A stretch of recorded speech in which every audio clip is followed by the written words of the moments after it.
सातवीचे मुलं चौथीच्या वर्गामध्ये भागमभागी खेळतात मुलं. भागमभागी. सातवी मुलं जाता का चौथीच्या वर्गात? जाऊ नका, आर्थिंग लागेल.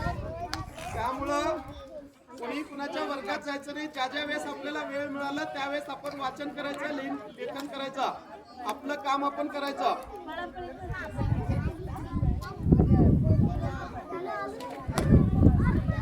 त्यानं पाण्याविषयीची माहिती लिहिली आहे. स्वच्छ पाणी पिण्यासाठी आवश्यक आहे असं त्याचं म्हणणं आहे. तर आपण जास्तच पाणी पितो त्यामुळे काय प्रॉब्लेम नाही, पाणी स्वच्छच आहे आपलं, बरोबर.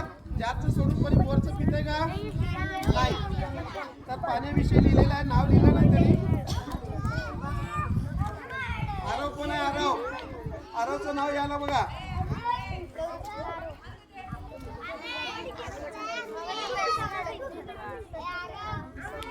पाचवीच्या वर्गाला कपाट द्या मग. कपाट कुठं आहे? कपाट आहे का शिल्लक? कुठं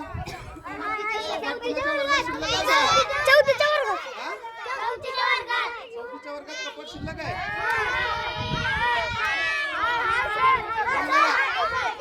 बोलू नका, बघूया आपण नंतर.